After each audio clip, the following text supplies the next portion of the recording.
नमस्कार मित्रांनो, सुस्वागतम. घरोघरी मातीच्या चुली या मालिकेच्या आजच्या भागामध्ये आता जेव्हा सयाजीराव चावी घेऊन ते कपाट अगदी खुशून उघडतो, परंतु त्यात मात्र आता बेशुद्ध ऐश्वर्याला बघून आता सयाजी पाटील आणि सारंग या दोघांना खूप धक्का बसतो. सयाजी आता घाबरून म्हणतो, आयशू येते कशी आली आणि आयशूला काय झाले? तेव्हा आता सारंगसुद्धा खूप घाबरत म्हणतो की ऐश्वर्या, अहो उठा ना, तुम्हाला काय झालं आणि तुम्ही असं कपाटात का? सयाजी काका तिच्या अंगावर तोंडावर पाणी शिपडतात. तेव्हा आता सयाजी म्हणतो की हे बघ पोरी, अगं उठ ना, उठ उठ. तेव्हा मात्र आता लगेच ऐश्वर्याला शुद्ध येते आणि ऐश्वर्या इतकी घाबरते आणि अगदी उंदरासारख्या इकडे तिकडे उड्या ती खूप आता ओरडत असते. तेव्हा आता सयाजी आणि सारंग तिला शांत व्हायला सांगतात. सयाजी म्हणतो की ऐशू, अगं मी आहे, अगं तुझा डॅडा. सयाजी तेव्हा आता सारंग म्हणतो की हो ना ऐश्वर्या, अहो मी आहे सारंग. तर तेव्हा कुठे सयाजी आणि सारंगला बघून ऐश्वर्याच्या जीवात जीव येतो. तेव्हा आता ती सयाजीच्या हाताला धरते आणि म्हणते की डॅडा, अहो डॅडा, अहो मी येथे कसे आले? तेव्हा आता सयाजी म्हणतो की अगं पोरी बस बरे इथे. तेव्हा आता सारंग आणि सयाजी तिच्या हाताला धरून तिला खाली बसवतो. ऐश्वर्या इतकी घाबरलेली असते आणि जोरजोराने ती श्वास घेत असते. सारंग घाबरतच म्हणतो की अरे बापरे, त्यांना तर लागले सुद्धा. आणि ऐश्वर्या हे पाणी घ्या, परंतु ऐश्वर्या पाणी घ्यायला सुद्धा तयार नसते. सारंग विचारतो की ऐश्वर्या, पण तुम्ही कपाटात कसा गेलात? म्हणजे डॅडा सांगत होते की लहानपणी तुम्हाला कपाटात लपण्याची जी काही लपवाछुपीचा खेळ होता तो खूप आवडायचा. तेव्हा आता सयाजी सुद्धा विचारतो की तू कपाटात कशी गेली, तू कशी अडकली? तेव्हा आता ऐश्वर्या म्हणते की डॅडा, अहो मी गेले नाही तर मला अडकवले, जानकीने मला मुद्दाम कपाटात अडकवले होते. तर सारंग म्हणतो की काय सांगतात ऐश्वर्या, म्हणजे जानकी वहिनीनी? तर ऐश्वर्या म्हणते की हो सारंग, त्या जानकीने अगोदरच सापळा रचलेला होता. तेव्हा आता ऐश्वर्या सर्व काही घडलेला प्रकार सांगते की मी पेपर शोधण्यासाठी जानकीच्या सांगण्यावरून मी फोनवर ऐकलं होतं आणि जानकीने मात्र हा सर्व सापळा रचलेला होता आणि बरोबर तिने तिचा प्लॅन माझ्यावर वर्क केला, हे सर्व सांगते. तेव्हा आता सयाजी तर खूप भडकतो. सयाजी म्हणतो की त्या जानकीची हिम्मत कशी झाली माझ्या पोरीला कपाटात कोंडण्याची? तेव्हा सारंग म्हणतो की ती जानकी वहिनी असं कसं करू शकते की तुम्हाला कपाटात रचण्याचा सापळा रचू शकते? तेव्हा आता ऐश्वर्या ओरडते. ऐश्वर्या खूप चवताळलेली असते. ती म्हणते की हो, तिने जर ठरवलं तर ती काही पण करू शकते आणि तिने ते कपाट डॅडाकडे पाठवले. तेव्हा आता सयाजी म्हणतो की मी तरीच म्हणतो की जावई बापू कपाट येथे घेऊन आलेच कसे? आणि काय हो जावई बापू, तुम्हाला कोणी सांगितले आज माझा बर्थडे आहे म्हणून? तेव्हा आता सारंग खाली मान घालत म्हणतो की जानकी वहिनीने. तेव्हा आता ऐश्वर्या खूप चवताळते. ऐश्वर्या म्हणते की बघितलंस का, जेव्हा मी कपाटामध्ये अडकले तेव्हा तुम्हाला तिने मूर्खात काढले, तेव्हापासून त्या घरात गेले तेव्हापासून हातपाय धुवून ती माझ्या मागे लागली. तेव्हा आता सयाजी खूप चवताळतो. त्या जानकीचा आता मी गेमच करतो म्हणून तो बाळाला जोरात आवाज देऊन गाडी काढायला सांगतो. तेव्हा आता ऐश्वर्या म्हणते की नाही डॅडा तुम्ही काहीच करायचं नाही. ती जानकी स्वतःला इतकं हुशार समजवते ना, मग आता सुद्धा मी तिची हुशारी कशी दामटते. तिने आज जे काही माझ्या सोबत केलं तर त्याचं आज मी तिला खडखडीत उत्तर देणार.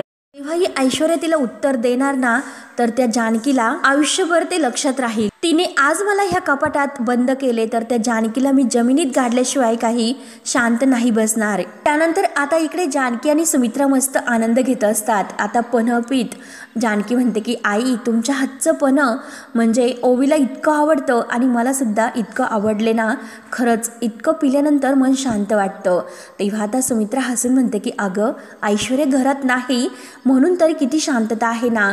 दोघींना खूप असं हसायला येत असतं. परंतु जानकी तुला एक खरं सांगते, अगं थोडीशी धाकधूक सुद्धा वाटते, कारण त्या ऐश्वर्याला आपण असं कपाटात बंद करून त्या सयाजी पाटलांकडे जर पाठवले, पण सयाजीरावांना जेव्हा हे सर्व कळेल तेव्हा मात्र ते काय करतील याची सुद्धा भीती वाटते.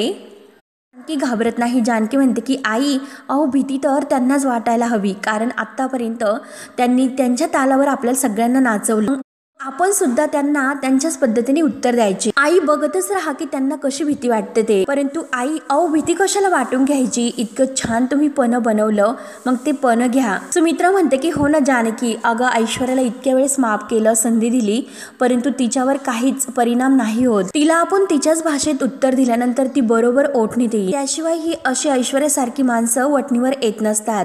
त्यावर आता जानकी म्हणते की आई, खरंच ऐश्वर्या जर चांगली वागली असती तर आज आपल्याला मला हा दिवस पाहायला मिळाला नसता। सुमित्रा म्हणते की अगं तिचा विषय जाऊन दे, परंतु मला एक गोष्ट सांग बरं जानकी, अगं शरूचा काही फोन वगैरे आला होताच का? तिचे रिपोर्ट्स आलेत का? यावर जानकी म्हणते की हो ना आई, मी सुद्धा त्यांच्या रिपोर्टचीच वाट बघते। मी शर्वरी वंशाला सांगितलेले आहे की रिपोर्ट आल्यानंतर तुम्ही मला कळवा। मग आई नक्की त्या कळवतील, तुम्ही काही काळजी करू नका। तेव्हा आता सुमित्रा म्हणते की देव करो आणि माझ्या मुलीचं सगळं काही व्यवस्थित हो, म्हणून ती देवाला हात जोडते। त्यानंतर आता इकडे मालतीही विक्रांत केव्हाचा गेलाय, रिपोर्ट्स आणण्यासाठी गेला की बाळ आणण्यासाठी गेला म्हणून त्याची वाट बघत असते। परंतु जो काही टोमणे मारते ते बघून शर्वरीला राग येतो। माझे उपाय लाथाडून टेस्ट करायला गेलेत आणि आता काय खरं आणि काय खोटं हे कळेलच, अशी तिची बडबड सुरू असते। परंतु शर्वरी हे ऐकून आता शांत बसते आणि तेवढ्यात आता नाराज होऊन विक्रांत घरी येतो आणि मालतीकडे बघतो तर मालती अगदी खुशून विचारते की काय रे विक्रांत, काय झाले? विक्रांत काही न बोलता आतमध्ये येतो तर मालती खुशून विचारते की अरे सांग ना विक्रांत। विक्रांत काहीच बोलत नसतो तर मालती पुन्हा विचारते की अरे तू टेस्टचे रिपोर्ट आणण्यासाठी गेला होता, मग रिपोर्टमध्ये काय आले? शर्वरी सुद्धा विचारते की अरे विक्रांत तू रिपोर्ट्स आणण्यासाठी गेला होता, मग काय झाले? तर मालती लगेच पुढे म्हणते की मला पूर्ण खात्री आहे विक्रांत तुझ्या बाजूने काही नसेल, मग सांग ना रिपोर्टमध्ये काय आले? तेव्हा आता विक्रांत अगदी खाली मान घालत म्हणतो की रिपोर्ट्स आले, परंतु त्यात रिपोर्टमध्ये आमच्या दोघांमध्ये एकात दोष आहे। तर मालती आता ऐकून न घेता कुणात दोष आहे लगेच म्हणते की वाटले मला, कारण ही शर्वरीकडे बोट दाखवत म्हणते की हीच या घराचं ग्रहण आहे, हिच्यामुळेच आपल्या घराला वंश नाही। मालतीचं हे बोलणं ऐकून विक्रांतला राग येतो। विक्रांत लगेच म्हणतो की आई दोष माझ्यात आहे। आता माझ्यात म्हटल्यानंतर मालतीच्या पायाखालची जमीनच सरकते। आता शर्वरीला सुद्धा खूप मोठा धक्का बसतो। मालती म्हणते की काय, तर ही शर्वरी सुद्धा विचारते की काय विक्रांत? तेव्हा आता विक्रांत म्हणतो की हो माझ्यात दोष असल्यामुळे आम्हाला मूल होण्यासाठी प्रॉब्लेम होतोय। तेव्हा आता शर्वरी मनात विचार करते की हे सर्व खरं तर असेल ना, इतके दिवस तर मला अशी शंका होती की दोष माझ्यात आहे म्हणून। तेव्हा आता शर्वरी लगेच मालतीला म्हणते की आई तुम्हाला कळले ना, आता झाले ना तुमच्या मनाची शांती, कारण कळले ना तुम्हाला की दोष माझ्यात नाही म्हणून। सगळा राग तुम्ही माझ्यावर काढला परंतु माझ्यावर तुमचा विश्वास नव्हता, आता कळले ना तुम्हाला माझ्यात अजिबात दोष नाही। तर मालती म्हणते की हो ना कळले ना, हे सुद्धा कळले की माझ्या मुलात दोष आहे, हे ऐकून मात्र तू खुश झाली। तेव्हा आता मालतीचं हे बोलणं ऐकून विक्रांत आणि शर्वरी यांना खूप राग येतो आणि हे बघ ना अगं तुझ्या चेहऱ्यावरून ते स्पष्ट दिसते की तुला किती आनंद झाला ते। तेव्हा आता शर्वरी म्हणते की विक्रांत अहो तसं नाही, परंतु आई आल्यापासून कायम मला दोषी मानत होत्यात, माझ्यावर अविश्वास दाखवत होत्या, कायम टोमणे मारत होत्या, माझ्यात दोष नाही म्हणून हे सांगण्याचा प्रयत्न करते। तेव्हा आता मालती म्हणते की हो ना अगं मी म्हणजे तुला जे काही बोलते ते समजून घेण्या इतकी दूधखुळी नाही, मला सगळं काही कळतं शर्वरी। तेव्हा आता विक्रांत पुढे येतं। विक्रांत आईला म्हणतो की आई तू स्वतःची आणि माझी खोटी समजूत का काढते, दोष माझ्यात आहे। तेव्हा आता मालती म्हणते की नाही या सगळ्यावर माझा विश्वास नाही, अरे तू फक्त एकदा डॉक्टरांशी बोलून बघ, अरे नक्की काहीतरी घोळ झाला असेल। तेव्हा आता विक्रांत अगदी टेन्शन मध्ये म्हणतो की आई मी तुला कुठल्या शब्दात सांगू की या घरामध्ये पाळणा नाही हलणार, शर्वरी आई होणार नाही माझ्यामुळे आणि मी सुद्धा बाप होणार नाही केवळ माझ्यामुळे, तू आजी होणार नाही ते केवळ माझ्यामुळे। तेव्हा आता मालती धक्क्याने बघत असते। तेव्हा आता विक्रांत आतमध्ये जायला निघतो, तेव्हा शर्वरी त्याचा हात धरते आणि विक्रांत थांब, कारण जे काही झाले त्याचे, तर लगेच विक्रांत पुढे म्हणतो की जे काही झाले त्याचे खरंच मला खूप वाईट वाटते, आय एम सॉरी असं तो शर्वरीला म्हणतो, म्हणून तो परत आत जायला निघतो। तेव्हा आता शर्वरी पुन्हा त्याचा हात धरते आणि विक्रांत असं म्हणते।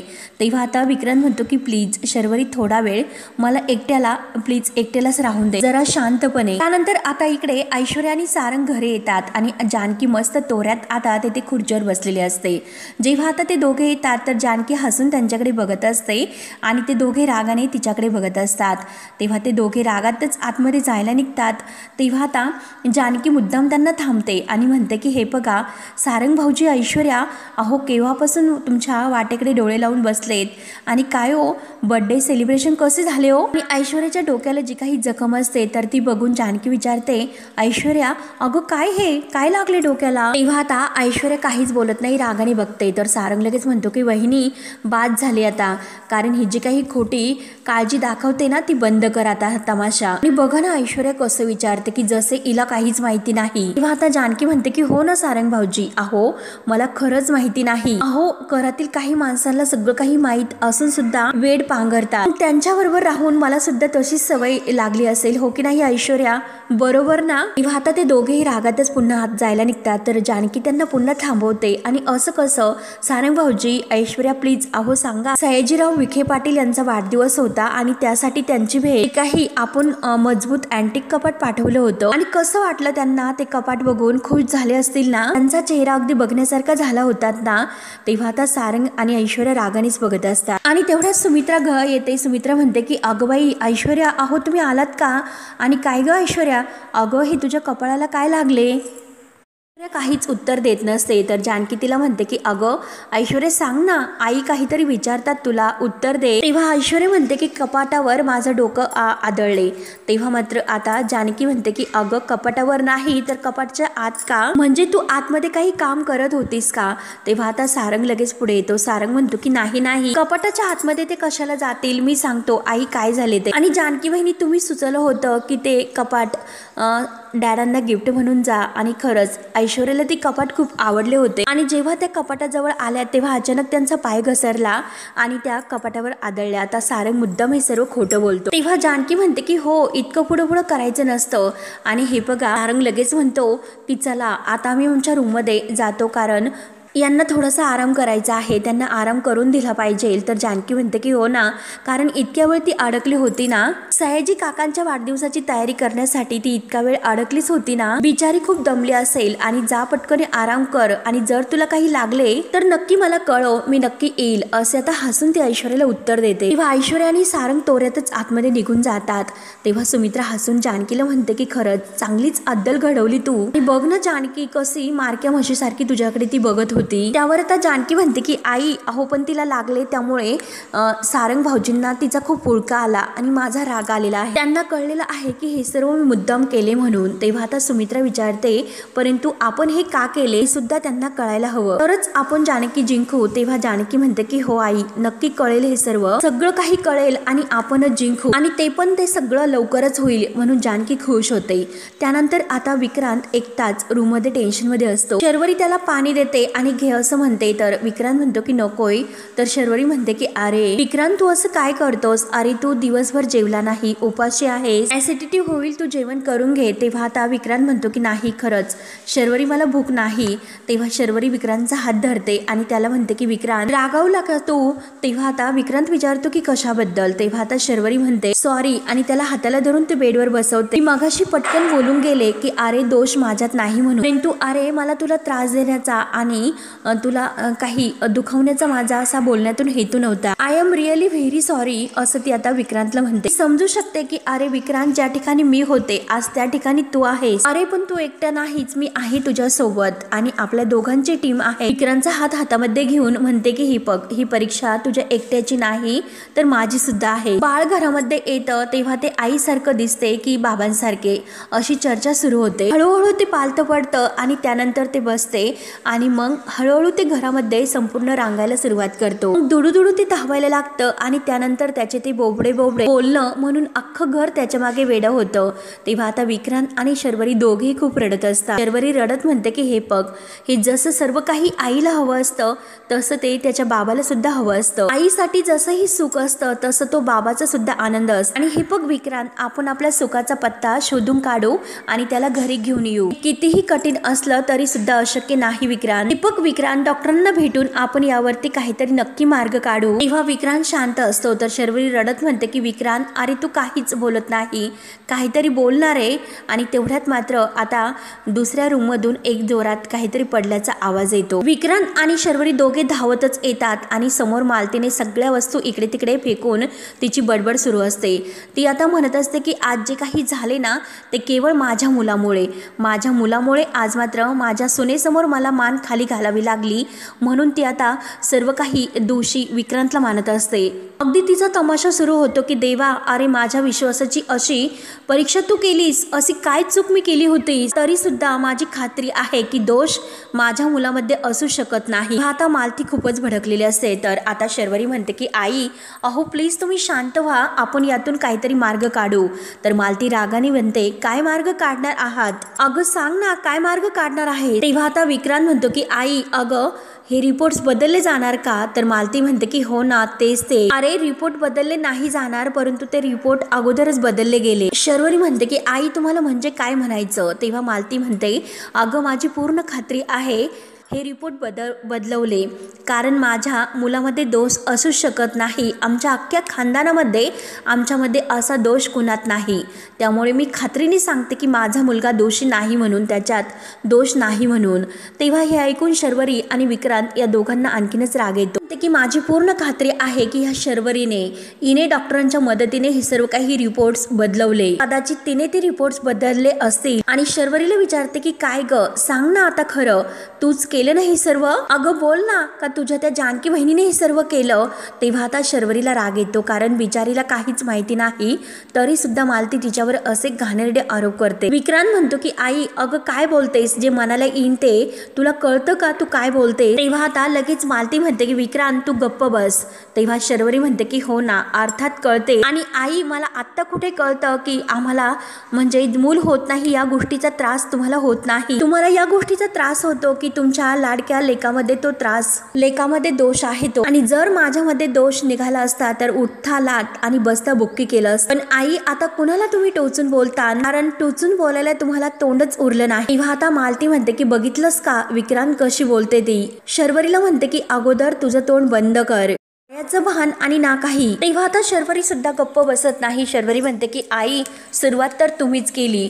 तेव्हा आता विक्रांत दोघींना सुद्धा म्हणतो की आता कुठेतरी शांत व्हा, दोघींपैकी कोणीतरी अगदी नमतं घ्या. तेव्हा आता मालती म्हणते की बघितलंस का अगं माझ्या मुलाला किती धक्का बसला, तो तुझ्यामुळे माझ्या मुलाला त्रास होतोय. त्यामुळे माझी पूर्ण खात्री आहे की हे रिपोर्ट्स तूच बदलवले आणि जेव्हा हे उघडकीस येईल ना तेव्हा मी तुला नाही सोडणार आणि हे सगळं काही आहे ना ते सगळं तुला खूप महागात पडेल. तेव्हा आता शर्वरी आता खूप रडत असते आणि विक्रांत तिच्याकडे बघतो, त्याला आता शर्वरीची काळजी वाटते.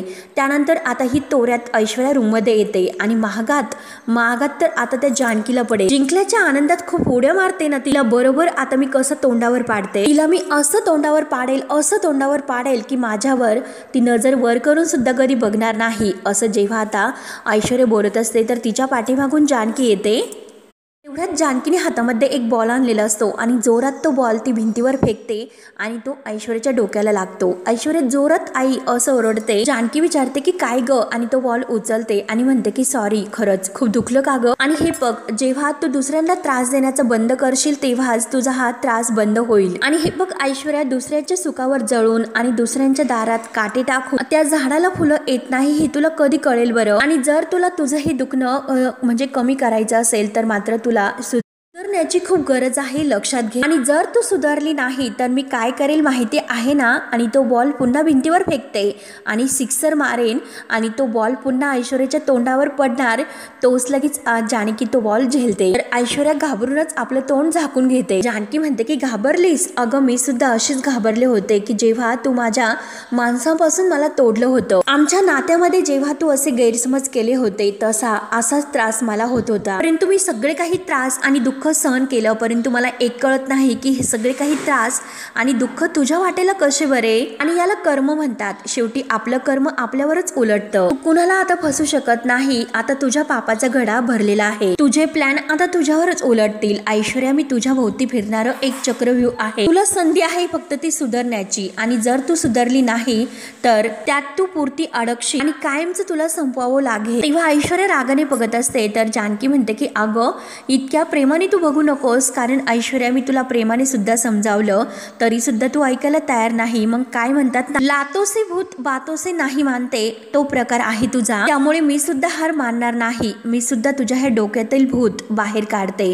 आणि जानकीच्या हातातील बॉल लगेच ऐश्वर्या रागाने झेलून घेत. जानकी म्हणते की कॅच पकडलास, घे, काही हरकत नाही. असे बोलून जानकी जायला निघते तर ऐश्वर्याला खूप राग येतो. ऐश्वर्या लगेच तो बॉल घेते आणि जानकीला मारायला धावणार. तोच लगेच आजी तिचा हात धरते आणि ऐश्वर्याला आत नेऊन म्हणते की काय करतेस? तर आता ऐश्वर्या रागाने म्हणते की हे बघा माझा हात सोडा आजी. ऐश्वर्या म्हणते की हात सोडा, तर मी त्या जानकीला नाही सोडणार. तेव्हा आता आजी म्हणते की हो, नाही सोडायचं. हे बघ, तू राग सुद्धा सोडू नको, परंतु एक गोष्ट लक्षात घे, आता शांत घे आणि पुन्हा कधी अशी चूक करू नको. अगं त्या जानकीला आपल्याला अद्दल तर घडवायचीच आहे, परंतु नेमकं काय करायचं आहे ते अगदी शांतपणे डोकं शांत ठेवून त्याचा विचार करायचा. असे बोलून आजी बाहेर निघून जाते. त्यानंतर इकडे ऋषिकेश सौमित्राच्या रूम मध्ये येतो, तेव्हा तो दारात उभा असतो। तेव्हा आता सौमित्र म्हणतो की दादा, अरे तू दारात का उभा आहे, ये ना आतमध्ये। तेव्हा आता ऋषिकेश आतमध्ये येतो। ऋषिकेश विचारतो की अरे कामात आहे का, थोडंसं महत्वाचं बोलायचं होतं। तेव्हा आता सौमित्र म्हणतो की अरे बोल ना। तेव्हा ऋषिकेश विचारत असतो, तेव्हा सौमित्र पुन्हा त्याला म्हणतो की दादा तू काही बोलतोस ना। तेव्हा ऋषिकेश विचारतो की मला एक गोष्ट सांग की दुपारी तू कुठे बाहेर गेला होतात का। तेव्हा आता सौमित्र म्हणतो की अरे 2 मीटिंग्स होती, त्या क्लायंटला भेटलो। का रे, अरे दादा काय झालं, तू असं का विचारतो। तेव्हा ऋषिकेश म्हणतो की अरे काही नाही, सहज विचारले, कारण मी सुद्धा दुपारी बाहेर गेलो होतो आणि बाजारपेठेजवळ तुझी तिथे एक गाडी होती, त्यामुळे काही काम होते का तुझे तिकडे। तेव्हा आता सौमित्र म्हणतो की हो, एका क्लायंट सोबत मीटिंग होती आणि त्यानंतर तो मला असं म्हटलं की कुणाला तरी तुला भेटायला नेतो। तेव्हा आता लगेच सौमित्राला असं म्हटल्यानंतर ऋषिकेश विचारतो की अरे तो क्लायंट कोण होता, त्याचं नाव संपत आहे। आणि तेवढ्यात जानकी आता ऋषिकेशला आवाज देत तेथे येते आणि म्हणते की काय तुम्ही दोघे तर इथे आहात, मी तुम्हाला घरभर शोधलं आणि काय हो काय झालं, तुमच्या दोघा भावांची इतकी का चर्चा सुरू आहे, चर्चा नंतर करा, परंतु अगोदर खाली जेवायला चला। तेव्हा ऋषिकेश म्हणतो की जानकी थांब, ऐकून घे। तर जानकी म्हणते की हे बघा, मी काही ऐकून नाही घेणार, मस्त जेवणाचा बेत आहे, चला लवकर। तेव्हा आता सौमित्र विचारतो की वहिनी अगं तू काय बनवलं, इथपर्यंत खमंग वास येतोय। तेव्हा जानकी म्हणते की भरली वांगी, गुळाची चिंच गुळाची आमटी, भाकरी, सगळं काही अगदी मसाले भात वगैरे मी बनवला आणि त्याचबरोबर मी ठेचा सुद्धा बनवला। तेव्हा आता सौमित्र खुश होतो। सौमित्र म्हणतो की हो हो चला पटकन चला, आणि तो ऋषिकेशला म्हणतो की चल दादा। तेव्हा जानकी जाता जाता विचारते की सौमित्र भाऊजी तुम्हाला कोशिंबीर दह्यातील हवी की कशातील, आणि सौमित्र त्या दोघे बाहेर जातात। तेव्हा आता ऋषिकेशला राग येतो।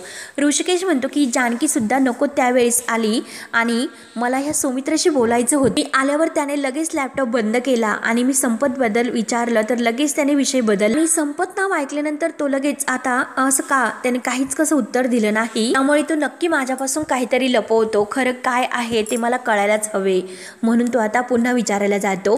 त्यानंतर आता इकडे ऐश्वर्या रूम मध्ये तो बॉल भिंतीवर आपटत म्हणत असते की हे बघ जानकी मी तुला नाही सोडणार, परंतु आता जेव्हा हळूहळू ऋषिकेशला हे समजेल की नानांना किडनॅप करणारा तो बॉस सौमित्र होता, आणि जेव्हा तुझा नवरा त्याला लाथ्या बुक्क्याने मारेल आणि त्यानंतर जो काही तमाशा आहे, जे काही वादळ येणार आहे ना, ते बघण्यासाठी मला खरंच खूप मजा येणार आहे, असे आता ऐश्वर्या तिच्या प्लॅनमुळे खुश होत असते, आणि सगळं काही तो तमाशा मी करणार आहे, असेच वादळ मी आता सुरू करणार आहे। त्यानंतर ऋषिकेश डायनिंग टेबलवर चहा घ्यायला बसतो, जानकी त्याला चहा देते। ऋषिकेश परंतु सौमित्राच्या रूममध्ये जे काही घडलेले आहे तेच आठवून त्याला खूप राग येत असतो, आणि तेवढ्यात जानकी ते भाजीपाला वगैरे काही आहे ती निवडायला येते आणि विचारते की ऋषिकेश अहो काय झालं, कसला विचार करतात, अहो तुम्ही तर अजूनपर्यंत चहा सुद्धा घेतलेला नाही। ती ऋषिकेशशी बोलत असते परंतु ऋषिकेश तिच्याशी बोलत नाही। तेव्हा जानकीचं लक्ष जाते। जानकी परत विचारते की ऋषिकेश काय झालं, तुम्ही काहीच कसे बोलत नाही हो, मी काल सुद्धा तुमच्या आवडीचा ठेचा बनवला होता, तो सुद्धा तुम्ही खाल्लं नाही, आणि हल्ली तुमचं लक्षच नसतं, तुम्ही कसल्या विचारात आहात बरं ठीक आहे तुम्ही काहीच बोलत नाही, परंतु निदान एवढं तरी सांगा की नानांच्या किडनॅपरचं काय झालं, ज्या बॉसचा तुम्ही शोध घेत होता तो बॉस किंवा कुणी तो सापडला का। तेव्हा ऋषिकेश म्हणतो की जानकी काल मी त्या व्यक्तीला भेटलो की जी डेड बॉडी नानांची आहे म्हणून त्या व्यक्तीने दिली होती। तेव्हा हे ऐकून जानकी म्हणते की ऋषिकेश अहो काय सांगतात, आणि विचारते की तो माणूस कोण होता आणि मुळात तुम्हाला त्याच्याबद्दल कसं माहिती होतं। तेव्हा ऋषिकेशला हे सर्व काही कुठून कळले, हे झालेला सर्व प्रकार ऋषिकेश जानकीला सांगतो। तेव्हा आता झालेला सर्व प्रकार जेव्हा जानकी ऐकते तेव्हा जानकी म्हणते की अहो काय सांगतात,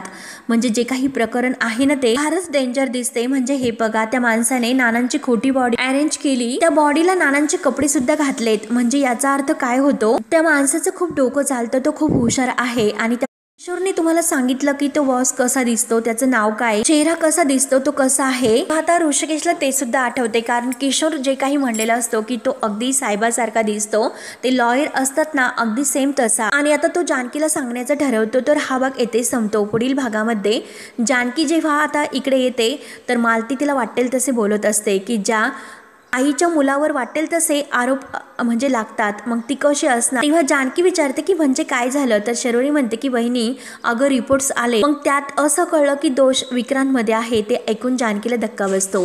जानकी म्हणते की काय सांगतात। त्यानंतर आता इकडे जे काही सीसीटीव्ही फुटेज देशमुखने चेक केलेलं असतं तर ऋषिकेशला सांगतो की हो मिळालं, आणि तो ऋषिकेशला ते सीसीटीव्ही फुटेज दाखवतो, त्यामध्ये आता सौमित्राचा चेहरा पूर्णपणे तेथे येतो। हे ऐकून आता ऋषिकेश पूर्णपणे हादरतो आणि बघून तर त्याला धक्काच बसतो। तेव्हा मात्र आता ऋषिकेश म्हणतो की नानांचा किडनॅपर सौमित्र असू शकतो. म्हणजे आता ऋषिकेशला धक्का बसतो. त्यानंतर जानकी आता डॉक्टरांना भेटायला येते आणि विक्रांत भाऊजीमध्ये जो दोष आहे त्याबद्दल आपण काही उपाय त्यावर करू शकतो का, असं जेव्हा जानकी डॉक्टरांना विचारते तेव्हा डॉक्टर सांगतात की बहिणी 1 मिनिट, विक्रांतची रिपोर्ट्स नॉर्मल आहे, प्रॉब्लेम तर शर्वरीमध्ये आहे. कळल्यानंतर जानकीला खूप मोठा धक्का बसतो. तेव्हा मित्रांनो, पुढे काय काय होतं हे बघण्यासाठी आपल्या चॅनलला नक्की सबस्क्राईब करत राहा. धन्यवाद.